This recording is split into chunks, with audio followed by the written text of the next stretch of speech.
Hello दोस्तों। स्वागत है आपका आज की इस डिक्टेशन में।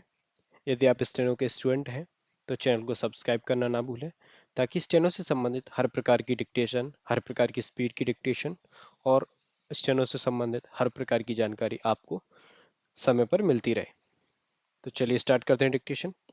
डिक्टेशन शुरू होगी 5 सेकंड बाद।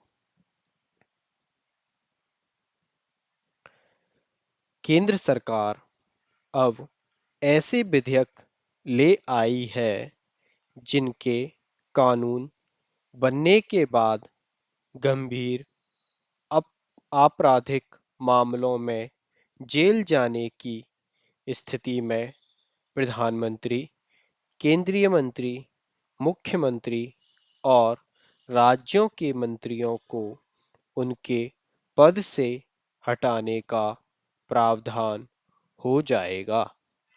लोकसभा चुनाव से पहले दो मुख्यमंत्री पद पर रहते गिरफ्तार किए गए थे।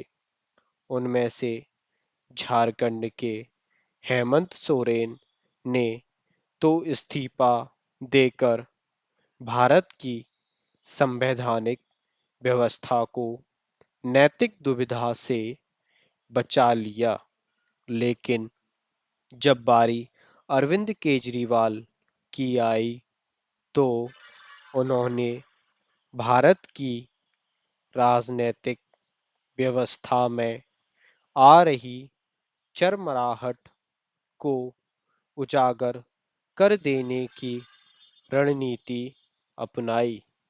केजरीवाल ने इस्तीफा नहीं दिया। तब यह अजीबोगरीब स्थिति बनी कि एक मुख्यमंत्री जेल में रहते हुए वहीं से सरकार चलाने का दावा कर रहा था। भारत में आज जो सियासी सूरत है उसके बीच ऐसी विडंबनाओं की गुंजाइश लगातार बनी हुई है। नियम या कानूनों को जब अत्यधिक खींच दिया जाता है तो मर्यादाओं का तार तार होना स्वाभाविक परिणाम होता है। अब केंद्र ने ऐसी परिस्थितियों के कानूनी समाधान की पहल की है। वह ऐसे विधेयक ले आया है जिनके कानून बनने के बाद गंभीर आपराधिक मामलों में जेल जाने की स्थिति में प्रधानमंत्री, केंद्रीय मंत्रियों, मुख्यमंत्री और राज्यों के मंत्रियों को उनके पद से हटाने का प्रावधान हो जाएगा।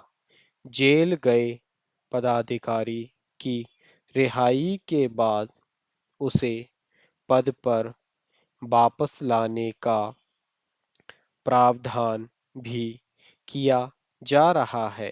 अगर आज यह धारणा होती कि संवैधानिक व्यवस्था सामान्य ढंग से काम कर रही है और कानून लागू करने वाली एजेंसियां निष्पक्षता से ठोस तथ्यों के आधार पर कदम उठाती है तो प्रस्तावित नए कानून को एक स्वस्थ पहल माना जाता।